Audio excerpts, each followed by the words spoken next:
This video might just settle once and for all the question of whether or not Christians can use someone's preferred pronouns. And at the very least, if it doesn't do that, I think it'll show us what the three options we have as Christians who are trying to follow the Bible's teachings on this. So stick around for this. This sort of comes out of a conversation that happened between Sean McDowell, who's a popular evangelist and scholar and stuff, and Preston Sprinkle, who does a lot of work in this sort of area. Really, really great conversation. Both are like very well respected people, and for good reason, whenever it comes to like sexuality, gender, all of that sort of topic and what the Bible teaches on it, how we pastorally and practically apply those things. So let's have a look at some of the stuff they said. Preston Sprinkle is coming from a position where he holds to the Bible's teaching on gender. We'll get that. He says it in his own words really well. But he advocates for what he calls pronoun hospitality, or certainly he uses that. But then he also says he understands people like Sean's point, or Sean's perspective, where he says, look, I'm not going to call a biological male she. But we'll get into this. There are a couple of really good bits from this video that I want to show, and then we'll sort of we'll break it down because it's sort of conversation that they're going back and forth with. I want to kind of show you what I took from it and how we can sort of structure our thinking about this. So we'll start with something Preston said, which I thought was really good. He and Sean both agreed on the sort of like attitude we as Christians are to have around this discussion. I just talked to Tim recently, and we made a distinction between trying to be right and trying to be truthful. I made that statement. He's like, what do you mean by that? And I said, well, trying to be right means I'm going to defend at all costs the position I currently hold, rather than trying to be truthful is, I think I'm right. I have reasons for it. Otherwise, I wouldn't hold to a viewpoint. But ultimately, there's a truth out there that I'm striving for. So all that to say, I want to bring it on. I want to get closer to the truth. So if there's something I'm saying or believing that's off, I enjoy moving away from falsehood and closer to the truth. So, by the way, I think that is a really helpful attitude from Preston Sprinkle here, that being right, this idea of I have my opinion and I'm going to defend it at all costs, versus being truthful, like trying to reach the truth, because there is a right answer to whether or not Christians can use somebody's preferred pronouns. But the Bible does not say Christians can use someone's preferred pronouns or Christians cannot use. And so we're taking these concepts in the Bible about gender and truth and being hospitable and living at peace with people. We're taking all of these concepts, we're sort of putting them together and thinking, okay, well, how do we apply all of these in the context of this very specific 21st century question? And so people are going to come to different conclusions on this, as Sean and Preston do. And I think people can be very ungracious and inhospitable and calling Preston Sprinkle all sorts of things, false teacher and heretic, whereas actually like he affirms the Bible stance on gender and sexuality, and actually goes as far as to say that like this is not a secondary thing that, you know, we can agree to disagree on, that like this is central to the gospel. But then just how he lives that out slightly different from how some other people might live it out. But because of that, I think, and like, hear me out whenever I say this, I think there are three options that we as Christians have whenever we're thinking, should we call someone by their preferred pronouns? And we'll get to those. They all begin with A, which is really helpful. There's a fourth one which we should not take that also begins with A. So it's exciting that they all begin with A. So I said that Preston Sprinkle affirms the biblical idea of male and female sexed embodied. Let me just jump forward a little bit in the video to show you that in his own words, because people sort of probably take snippets of what he says and just totally ignore this. But I want to be charitable to the guy, because I really respect him and like him. I actually have his book on transgenderism, Focus, Embodied, Preston Sprinkle. There it is. It is a really good book. I would recommend, if you're interested in this topic, I would recommend that you pick it up. I'm gonna share a few snippets of it later on too. Let me back up and say, first of all, I believe that biological sex is a binary. There is male and female. Even someone with an intersex condition is that's atypical features in one's male or female anatomy. Those two sex categories are not only true, but they are the most basic foundation of what it means to be human. And biblically, I might even say philosophically, but biblically, I believe that biological sex determines whether one is a man or a woman. Like, biological sex is a fundamental part of human identity. God created us, Genesis 1:27, in his own image. And then he says in his Hebrew parallelism, male and female, he created them. So that being male and female, not just being human, not just being embodied, but being specifically sexed-bodied people, that is an essential part of how we bear God's image. Let me pull that up here. This is a passage we're going to come back to a couple of times. So this is Genesis 1, sort of 20, we'll go 26 through 28. One of the most important, I think, theological questions of our time at the minute is, what does it mean to be human? Our understanding of what it means to be human touches on, more than touches on, it totally shapes the way we think about transgenderism, sexual ethics, artificial intelligence, abortion, euthanasia, transhumanism, the like augmenting of people with technology, which is a crazy thing. It also where our sense of worth and value and dignity come from. So the question of what does it mean to be human, so vital, and society is sort of floundering without a strong base from which to draw their definition. And so that's why it's like things change so much with just the prevailing winds of culture, that something becomes popular, some ideology takes hold, and there's no like robust framework theologically or philosophically to sort of say, actually, that can't be true because we hold to this. That's where society is at and culture's at, whereas we as Christians, we have this. This is Genesis 1, 26 through 28.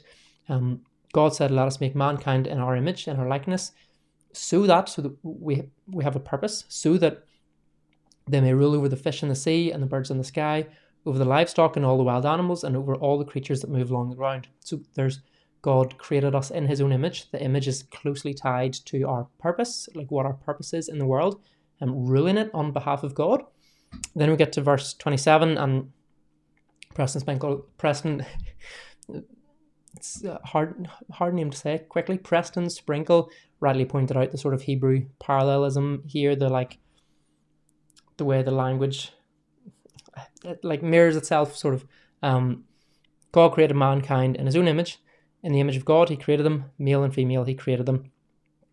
And he rightly says that compared to like other cultures at the time, the like Babylonian creation myth, they call it the Enuma Elish. It's a really ancient document from around the time that Genesis was written, sort of talking about their understanding of where the world came from and how everything came to be. It talks about the gods creating man through strife and bloodshed and war and chaos, and said, like, let us make man, he's going to be a savage. It doesn't even talk about women.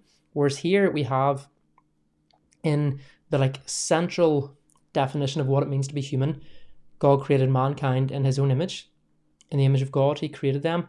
Male and female, he created them. Specifically points to males and females. It puts them in the same category. They have the same value as humans, which is an incredible thing to be saying 1700 BC and around that. An incredible thing to be saying, but it also shows us that what it means to be human, to be made in the image of God, is to be a sexed, embodied creature. We are created, we have a binary sex, male or female, and we are embodied. So like our body is not some like separate thing. This was, I guess, well, it's sort of always been like a heresy. It's always been a heresy, but it was a popular viewpoint around the 1st century. The idea of like, and like before, Greek philosophy and stuff has a lot of this called Gnosticism. It's the idea that the material world, flesh, things that you can touch, that is bad, but the spiritual realm, the spiritual stuff is good. And so there's a hard distinction made between physical and spiritual. So then in 1 Corinthians 6, whenever Paul's writing like, Don't you know that your bodies are a temple of the Holy Spirit, which was given to you by God? You're not your own, you're bought at a price. Honor God with your bodies. He's pushing back against this Gnostic idea that it doesn't matter what you do with your body. It matters what you do with your spirit and your mind. But you can go to the temple prostitutes if you want, because it's your body. It's pushed back on, and the body is elevated here as a good thing, but a sexed thing, male and female. And then we've got, God blessed them, said to them, be fruitful and increase in number, fill the earth and subdue it. And again, do the thing that I said I made you to do. Rule over the fish in the sea and the birds in the sky and over every living creature that moves on the ground. We'll come back to this. That is, like, certainly verse 27, God created mankind in his own image. In the image of God, he created them. Male and female, he created them. If there's a Bible verse that's like worth memorizing in 2025, or whenever you're watching this video, if YouTube pushes it to you for a long time, that is a Bible verse worth memorizing. Back to Preston Sprinkle here. They're gonna get into here with what he believes about gender, and that's the same for Sean. They both hold to like this biblical view that it's male and female. With that in mind, they're gonna get to like how they arrive at their different conclusions and their different places. We will look at, let me see. Okay, Preston Sprinkle gives not on first name terms with them. Mr. Sprinkle gives an example here of Dr. Sprinkle. Actually, sorry, he's a doctor. But I don't think he's funny about it, because do you know the way some people are, that it's like they would correct you. But I suppose if you've done a PhD, anyway, I digress. He just has Preston Sprinkle, not doctor, but he is a doctor. He's going to get to like how he perceives language, how he understands that, and then we'll have a look. My view of the flexibility and complexity of language. Language is, if I can illustrate it, it's shared social space between people that might have different viewpoints. The language is that bridge that unites these two people in relationship, and yet the words they're using might reflect different worldviews. So I come up, this is me, and I meet Pam, and I say, hi, Pam, I'm Preston, I'm a Christian, who are you? And Pam says, well, I'm Pam, I'm a trans woman, and my pronouns are she, her. And I said, and I'm thinking like, but Pam, you're clearly a dude, like, okay. I'm like, well. Okay, so that's an important thing to remember, him thinking, looking at Pam, being like, Pam, I'm thinking, Pam, you're clearly a dude. Drawing that distinction between what he's thinking and then what he's going to say. We'll get to it. It's one of the A's. Your pronouns should be he, him, because you're a biological male. And Pam says, well, yes, many people use pronouns to match their biological sex. My pronouns match my gender identity. What's that? Well, gender identity is my internal sense of who I am. And I'm like, I don't agree with any of that. I don't like that. I don't like gender identity. Well, it's a big deal for me, and the way I use pronouns, it matches my gender identity, not my biological sex. So I have an option here. I can either, in this shared social space, force my worldview and my language that reflects my worldview, which I think is correct. I think objectively it's correct. I could either force that on somebody else and demand that they use language that reflects my worldview, or I can accommodate to their use of language.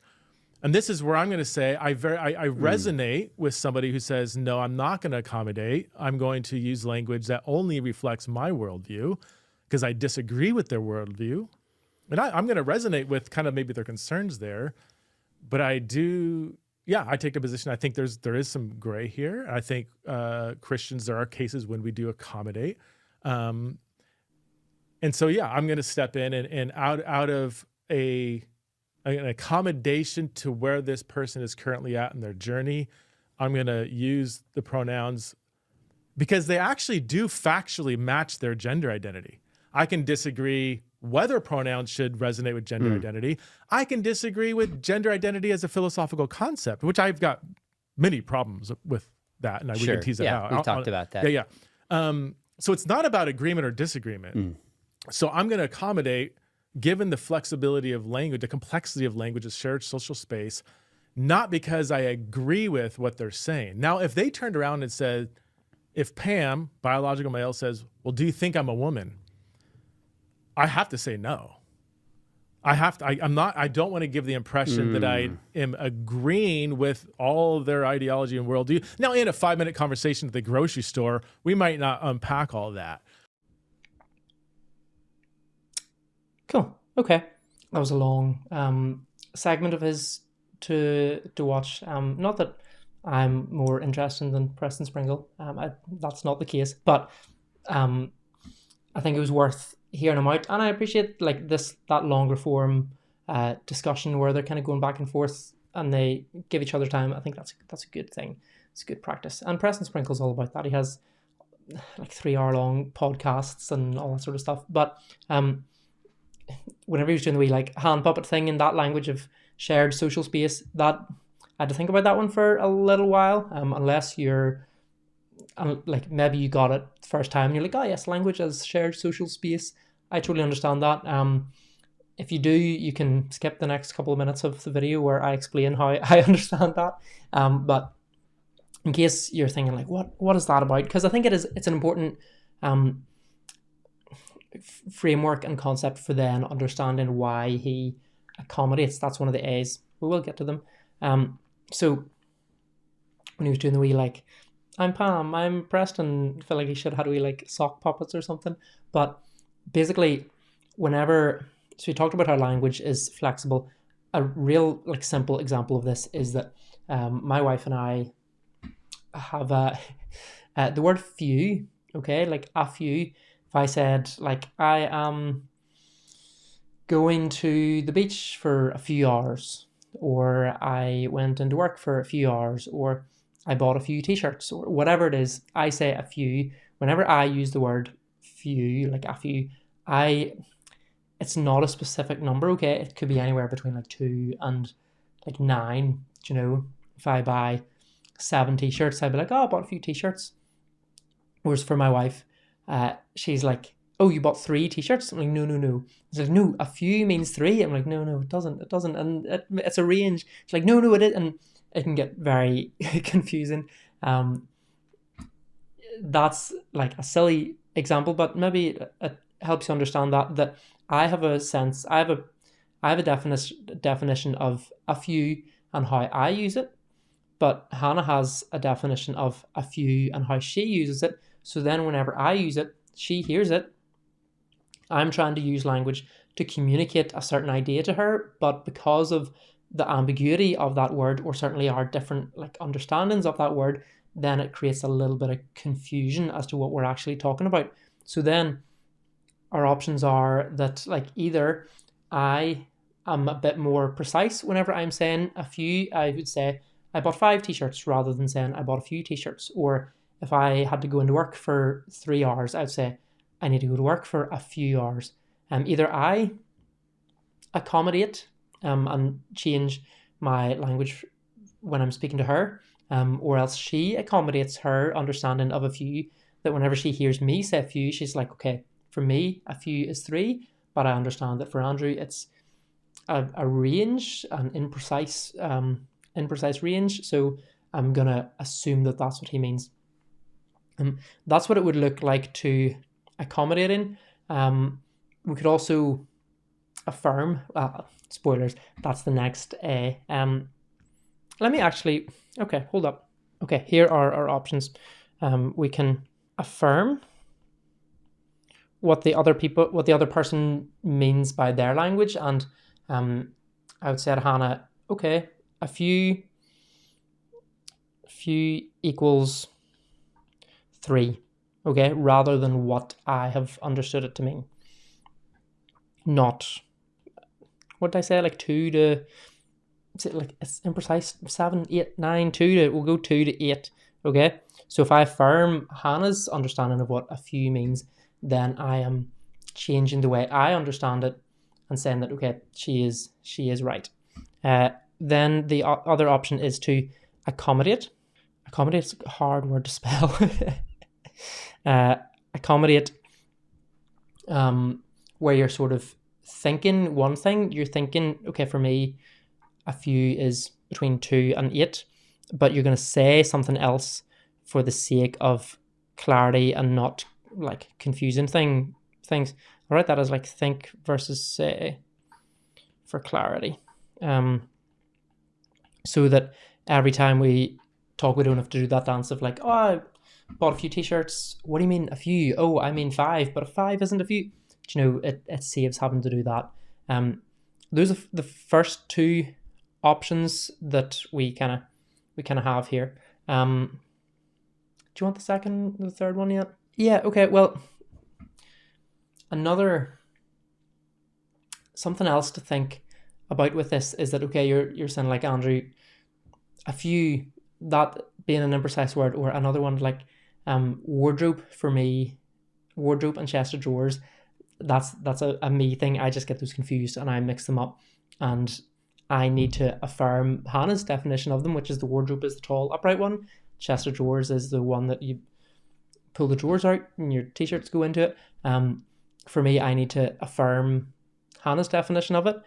For a few, I can accommodate Hannah's, or I can affirm hers, or I can take option 3, which is avoid. Okay, so instead of saying a few, you just don't say it at all. You're sort of, you're using other language, I guess. Using other language and other words to try and convey it, so as to not cause confusion, but also so as to not, like, I don't know, compromise on your definition of it. It gets more complicated whenever there is a moral element to what is being discussed. So few, chest of drawers, whether or not I affirm that or accommodate that, like, it doesn't really ultimately matter in terms of like ethics and morality. There's no morally right definition for it. There's no morally wrong definition for it. I am not in sin saying that, okay, a few is specifically 3, nor like whether I would be affirming or accommodating. It's not a sin. Whereas whenever we come into the question of gender and sexuality, to look at Genesis 1 again, this is the way that God created humans to be. So much of pretty much all of the Bible's understanding of what it means to be human draws out of this. Like it comes directly from this. It builds off of it. But this is just taken as baseline assumption. This is what it means to be human. And so if you were to deny that, then you are in error, you're sinning.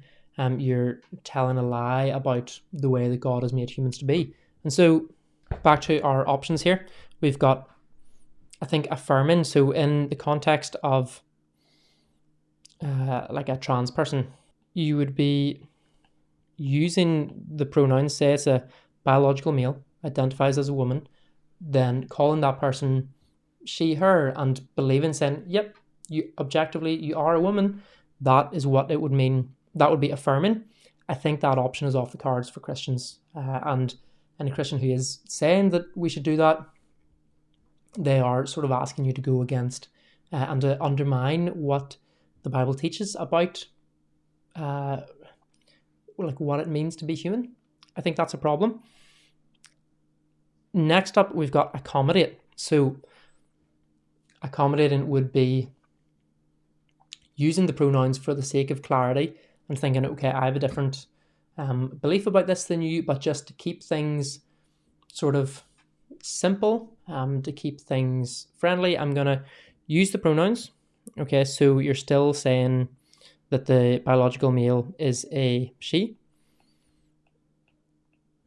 but I'm going to struggle to fit this, but here's clutch. Okay, this app is called Notability. It's really good.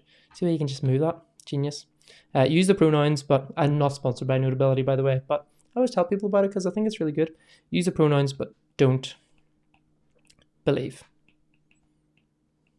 And if sort of pushed, if asked, like, you called me she, her, do you actually believe I'm a woman? You would say, no, I don't. Another option would be avoid using other language. So instead of with this person, Pam, to use Press and Sprinkles example, you would just say, use another language like Pam said, rather than having to get into the he said or she said. And then I suppose while we're here, we'll get to the last one. The last option, I think, is to assert. So to assert is to say, okay, look, here's what I believe. I will not, I'll not accommodate, I'll not affirm what you believe, I'll not even pretend to, not that accommodating is pretending to affirm, but it's like, I will not use the language on your terms. I will use the language that I want to. Say that is like using your own definitions, I guess. And Sean McDowell says something interesting about this that I think is, not this specifically, but well, sort of, but I think it's worth showing. So I'll pull it up here in a wee second. Assert using your own stuff. That would be just not using the preferred pronouns. We'll just call that PPs, preferred pronouns. Not using the preferred pronouns. Those I think are the four options that we have. I think only 3 of them, like affirm. If you're trying to be faithful to what the Bible teaches about this stuff, I think affirm is out. But let's look at what Sean says, because I think it's a really helpful piece of like, what's the word I'm looking for? Hindsight, that about a different issue that could have informed how we look at this issue. I think you're right with looking back on things. So I had a 2018 debate with Matthew Vines. I remember that. And I looking back on that, I used some language like referring to kind of gay identity. Now looking back at the time wasn't on the radar, but I'm like, I think that was a mistake. I was conceding too much to him in the cultural conversation that needs to be walked back. So I can't beat myself up for not seeing what really nobody was talking about at that point, but I want to look back and go, okay, wait a minute. Was I conceding too much here, not being careful? Do we need to pivot now? That's the question I ask. I think that's really wise. Looking back, and I don't know exactly what language he was talking about. He doesn't say it, but looking back and saying, okay, I accommodated perhaps a little too much, and now that the conversation has moved on, he's saying, like, I regret doing that. I think that is perhaps something that factors into him saying that he would not use someone's preferred pronouns. And I said to you, I would pull up a wee bit from Press and Sprinkles' book, because I think he's very good at saying, he's like, okay, here's what my view is. This is where I'm currently at with it, but I can resonate with and understand where other people are at and why they might think differently to me. And he understands it very well and is very comfortable expounding that. So in his book, he's got like has some arguments against, arguments for. Let me go through these. I'll maybe tell you what my stance is, and then what I think is perhaps the easiest thing to do. So he's talking about arguments against using the preferred pronouns. So that would be arguments against affirming and even accommodating. Like, those would be off the table if you believe these arguments. So the first one is that it's using pronouns that don't match a person's biological sex is lying. That person would then say, okay, they don't match my biological sex, but they match my gender identity. Gender identity is the internal sense of your gender. I think we as Christians are going to have a lot of problems with that. So calling a trans girl she, that will be us lying, because we're like, you're not actually a she. The second one is that, second thing he says is that it's a capitulation to an unbiblical and destructive ideology. He quotes this writer Laurie Higgins, who says trans communities use language as a tool to transform culture. This is fair, and I think that is why it's helpful whenever Sean McDowell was like, I used language that was conceding too much, using language that has been sort of created and developed and dictated by gender ideology. To even use that language is to sort of validate it, and then the more language gets used, then the more it gets validated, and then it just enters the lexicon, enters common use. Third thing, then, he says that if we refer to a male as she or vice versa, we're feeding the delusion and actually harming the person rather than loving them. I think those are all fair reasons to not, certainly to not affirm. We'll take affirm off the table. I think those are fair reasons to not accommodate. So then your two options you'd be left with are avoid, and assert. His arguments for pronoun hospitality then are, so he talks about it as like an act of hospitality, and I think this is a Christian principle. Where is it? Scripture, it's like, as far as it depends on you, do your best to live at peace with everybody. Let me pull that up so that I know I'm not making it up, so that you know I'm not making it up. I'm going to guess 1 Thessalonians. Certainly Paul. Romans. Do not repay anyone evil for evil. Be careful to do what's right in the eyes of everyone. If it's possible, as far as it depends on you, live at peace with everyone. So trying to just promote peace and unity. It's a hard thing to balance without compromising, but certainly that's a principle that might play into that. His first argument here is that the first argument for pronoun, so what he calls pronoun hospitality, is that belief that pronouns don't always refer to someone's biological sex, but can refer to someone's gender identity. Quoting directly from the book here. So sort of affirming that distinction between biological sex and gender identity, saying, okay, for you there is a distinction there, and so I'm going to respect your understanding of that distinction by using the language that makes sense to you, I guess. Another one says we see moments in Scripture where Christ's followers exploit language's flexibility, especially whenever they're contextualizing a message. He talks about Acts chapter 17. I think that's maybe one of his weaker arguments, to be honest. He gets into it in the video. Will not even take the time on it. I don't think it's a super strong argument. You can pick it up in the book if you want. It's page 204. And you should pick up the book. It is really good. Third then, I think this is perhaps one of the stronger arguments for this, is that whenever you're interacting with trans communities, he says that using a trans person's preferred pronouns communicates respect, not necessarily agreement, and is usually necessary for establishing our relationship. What I really respect about Preston Sprinkle is that, like, in this discussion with Sean McDowell, he was saying about how, like, oh, I had a trans person over at my house for dinner. After they left, I said to my wife, yo, did you know they were trans? And like, whoa, that's crazy.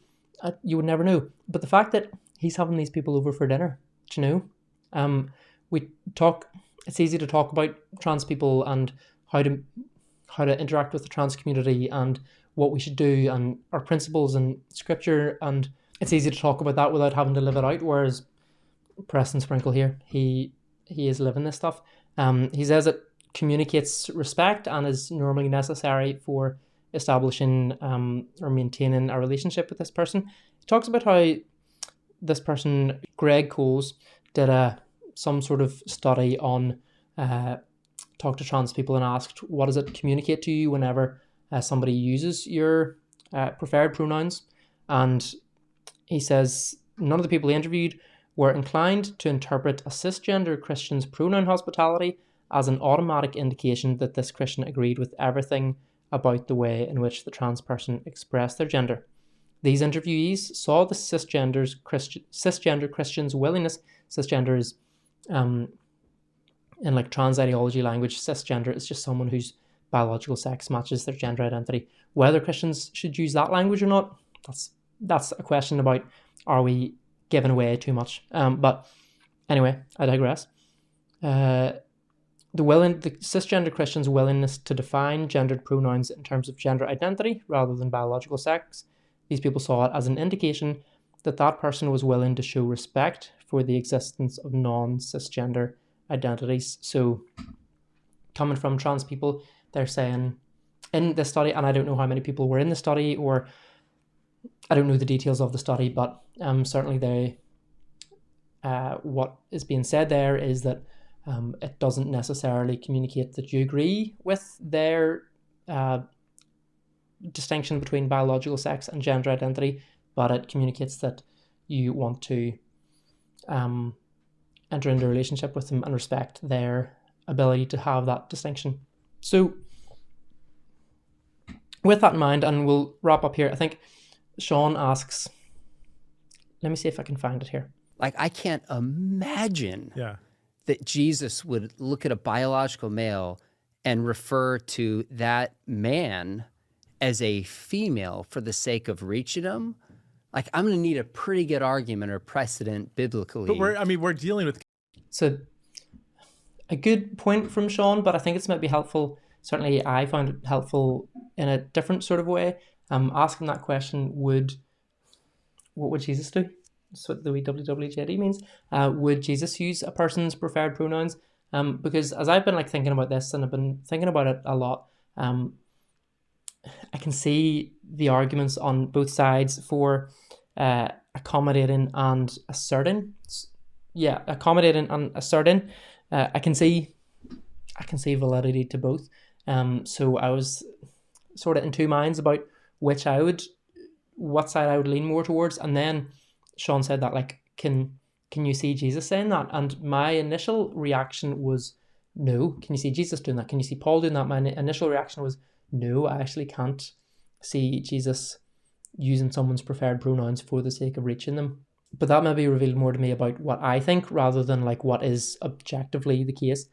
Because Preston, I believe, comes back and says, oh, I sort of can see them using that accommodating language. So to me, that was a helpful question in sort of clarifying what do I actually think about it. I think if you are looking at the accommodating and asserting, I think I'm going to say that both options, in my opinion, both options are open to Christians. With the accommodating, it is going to look like functionally it looks the same as accommodating. So I think there's maybe a wee pitfall there. But if you're going to use accommodating language, you need to know why you're using it. You need to have a very specific, you need to be really clear that that's you're accommodating and not affirming. Practically speaking, I think for most Christians, the easiest option is going to be to avoid. So saying, to use Pam as that example again, if someone's like, oh, where did Pam go? Like, oh, Pam said that Pam was going to the toilet. And then Pam came back and Pam went off to her office or something. Hey, quick note from editing, Andrew here. I realised that I said her, referring to Pam. I think this maybe just shows how difficult it is to avoid using gendered pronouns, because even whenever I was trying to give like an example of a non-gendered, just like avoiding the pronoun use, it's still really hard. So, oops. Even using, Pam said that they were going to go to the toilet. They, them is a tricky sort of pronoun because it can, depending on use, it can refer to like a one individual. Generally, it means plural people. So then for people to say, oh, they, them can be used as for one person all the time. Like, no, it can't, without changing the way that we use the language. But anyway, avoiding, I think, is probably going to be the easiest thing to do if you're in two minds about it. Avoid using the pronouns. Pam said this and then Pam went to Pam's office. If you are wanting to choose or come down, I think it's helpful to have at least know, okay, here's what my opinion is. It's sort of accommodate or assert, affirms off the table. If you want to affirm Genesis 1:27, the whole biblical concept of what it means to be human. But those are our three options: accommodate, affirm, or assert. It's really helpful that they're all in A's as well. So let me know what you think. I'm curious to hear. I think I'm going to be on the side of asserting, and then, but probably like practically, functionally avoiding. But we'll see. I hope you find this helpful. Let me know if you want to see more stuff like it, and yeah, I'll see you soon. God bless.